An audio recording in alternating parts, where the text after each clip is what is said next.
Kalau makan saya nak bagi telefon ni ke KM. Boleh kencing manis tau, satu bundle makan. Soalan-soalan yang menjadi igawan peniaga. Kita datang, kita nak buat checking lah kedai runcit ni. Kedai runcit kan? Okay, boleh dapatkan lesen. Dekat sini ada jual gula, minyak, tepung ada jual. Biasa kalau minyak paket letak dekat mana? Rak ke, dekat dalam rumah ke, dapur mana? Dapur rumah. Untuk jual tu minyak masak paket tu, yang jual tu letak kat sana. Kenapa letak kat sana? Tapi hari ni memang tak ada barang lah. Ini dah rosak ni, jual juga ke? Telur ni grade apa ni kak? Oh, boleh kod-kod lah. Oh, jual harga berapa? Ni bawang ni macam mana akhirnya ni harga bawang? Alat timbang mana? Sama Timbang juga. ni timbang ni. Timbang. Ada guna timbang tak? Mana pakai timbang? Timbang. Ada? Mana? Timbang dalam rumah. Timbang kat dalam pula. Belakang mana pula? Kat belakang, timbang kat belakang. Timbang kat mana? Timbang, Alat timbang. Bawang kat sana. Timbang dekat dalam. Batu ni ibaratkan alasan kau. Ya. Sekarang alasan kau dah hilang. Ni Banyak. store you lah. Oh, gas pun ada juga. Ni rumah ke apa ni? You punya rumah? Betul? You punya rumah? Ke jadi store?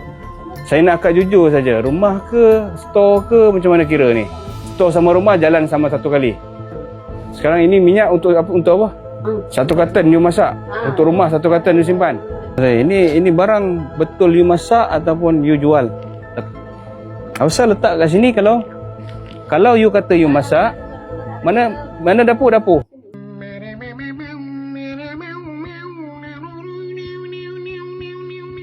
Gula kat depan tak ada. Kat sini ada pula satu bundle. Ha. Kenapa tak letak kat depan? Pun macam ni you pakai gula kat rumah. Kita orang memang biasa kena kerentong dengan peniaga ni. Banyak kali lah. Okey, sekarang ni tanya anak. Ni nak jujur je nak. Anak panggil anak dah. Macam Papa Zola dah. Itu masalah kamu, bukan masalah saya. Bukan. Tak, nak tanya. Gula, minyak masak, tepung yang ada ni jual ke pakai sendiri? Pula tak tahu pula. Okey, anak nombor 1. Okey, anak. Sekarang ni gula yang kita jumpa kat belakang tu jual ke makan sendiri? Kalau makan saya nak bagi telefon ni ke KM. Boleh kencing manis tau, satu bundle makan. Berat dah.